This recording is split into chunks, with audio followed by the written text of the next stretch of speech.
In this presentation, let's take a look at SOLIDWORKS Plastics, an injection molding simulation software completely embedded inside SOLIDWORKS that helps you predict and avoid injection molding manufacturing defects during the earlier stage of the part and mold design to avoid time-consuming and costly mold rework.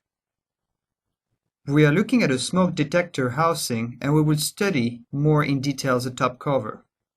The first thing you might want to do inside of SOLIDWORKS is analyze this model for draft analysis.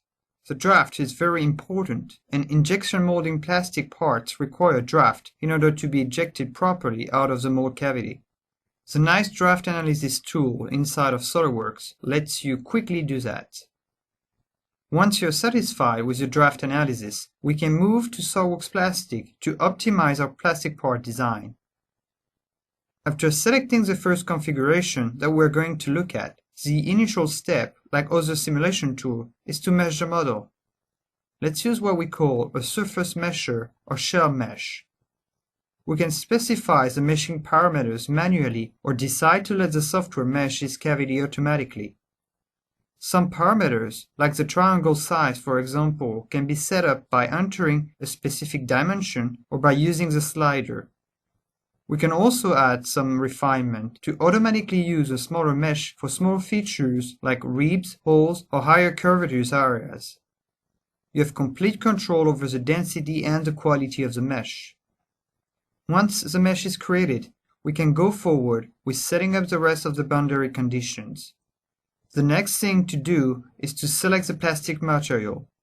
SOLIDWORKS Plastic includes a very extensive plastic material database with over 4,000 grades of commercial plastics.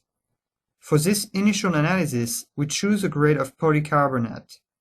Polycarbonate is a very good material with great impact resistance, strength, temperature resistance, and good insulation capabilities.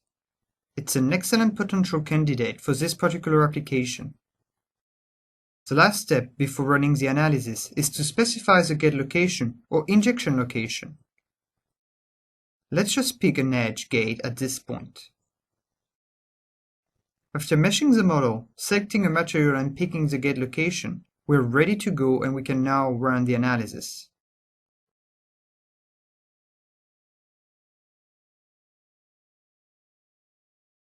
After a pre-processing phase, you can see that the preview results are dynamically displayed on the screen as the analysis is being solved.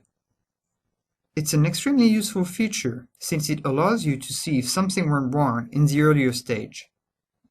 You can then stop the analysis, fix the problem, and restart another one. The Plastic Manager also provides some valuable feedback. You can know what percentage of the model is filled, the processing time, and what the maximum pressure requirements are. If you find out that the maximum injection pressure is starting to peak or is simply higher than the maximum pressure of the injection molding machine, you will know at this point that this part is unlikely to be manufactured properly without a design change, a process parameter, or maybe even a material change. As this analysis is running, the results are being generated. You can also see that we have a lot of different types of results that we're going to be able to look at. Not just the filling time plot, which can be seen on the screen, but things like the injection molding pressure, average temperature, flow front temperature, or cooling time.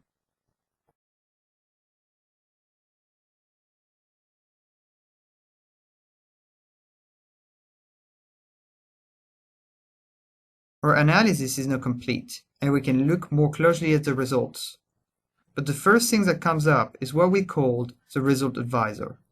It basically explains all the different result plots and gives you some advice on how to troubleshoot and fix any potential problem. To gain further insight, we can animate the fill time plot. Here we are looking at the profile of the melted plastic as it travels in the mold cavity. One of the major problems that we have here is a phenomenon called racetrack effect. That's usually caused by a relatively thick wall section where the plastic in one area of the part rests ahead of the flow front in the rest of the part. It may or may not be a problem, but in this case, like in a lot of cases, it causes backfilling that create a lot of wet lines in these thin ribs. Wet lines are areas in your part where two or more flow fronts come together. It's going to be very critical from a structural standpoint, and it's definitely something we want to avoid. We can also look at some of the results, such as air traps. These are places where the air that's inside the cavity gets pushed to. Other result plots also indicate a substantial cooling time of more than 60 seconds due to the thick area of this part. Now, using different configurations, we are going to analyze multiple variations for this part as we refine our design in order to find the best possible solution. In an effort to fix the racetrack problem, we decreased, in this configuration, the wall thickness in certain places of this part, especially around the perimeter. With the same injection location and material, you can see that we ended up with another problem. Because we decreased the thickness too much, we created a short-shot problem. No matter what you do, how you set up the machine, or how fast you inject the plastic, you just can't get the plastic to fill up 100% of the mold cavity. This moldy part would be nothing but defects. This new configuration features a slightly bigger wall thickness.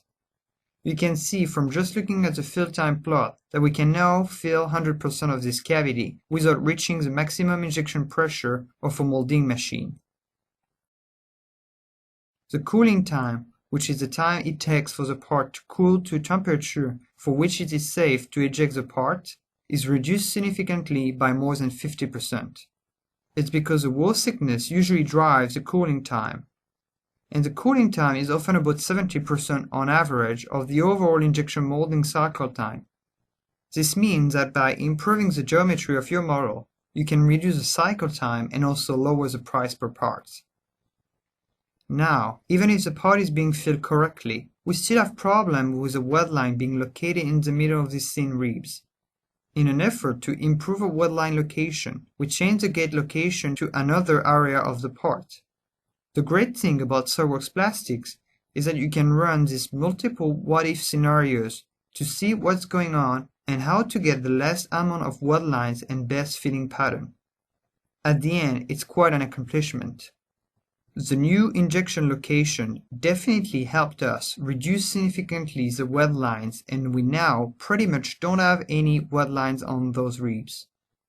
However, you can see that with 47 megapascal, our pressure to fill is still somehow high.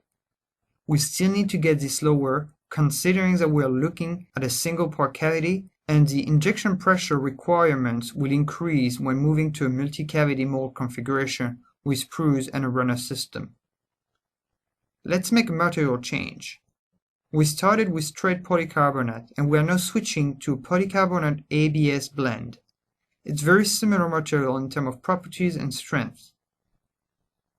Looking at our results, you can see that by switching to this new material, we managed to decrease by 20 to 25% the pressure required to fill the cavity, and that's going to help us to more easily manufacture this part. Being satisfied with this design and having overcome most of our initial challenges, we can also look at the volumetric shrinkage. All these plastic materials shrink. That's why the volumetric shrinkage at the end of the packing is more important. By changing packing pressure and time, we can actually affect what our volumetric shrinkage is. Overall, we reduce the volumetric shrinkage from the 10–12% range down to 1–2% range after packing. Also, we have a much more uniform distribution, with no significant differences from one end of the part to another, so it's highly unlikely that the part will warp or deform out of shape when it comes out of the mold. Now that we optimize our part for manufacturability, injection molding being a high-volume manufacturing process, we want to look at a multi-cavity family mold layout to mold the top and the bottom of the smoke detector housing in one shot. This ensures that all the parts have the exact same mechanical properties, density, tensile strength, chemical resistance, and even the same color and surface appearance. However, one of the problems is balancing the filling so that all the different cavities fill at the same time and at the same pressure. it's virtually impossible to figure out how to do that without the help of SOLIDWORKS Plastics. Within SOLIDWORKS Plastics, you can use runner balancing analysis tool and specify some parameters like the runner segments you want to vary. Then, the multi-iterative analysis will figure out what size those runners must be. Switching to the last configuration, you can see that the runner system was balanced and now all 4 cavities are filled approximately at the same time. In this quick presentation, we saw how you can use SOLIDWORKS Plastics to optimize your design and come up with the best possible solution. SOLIDWORKS Plastics is an invaluable tool for any mold or plastic part designers. Packed with many useful features and tools, including report capabilities to easily communicate your result to other members of your organization, SOLIDWORKS Plastics will help you ensure you more work the first time.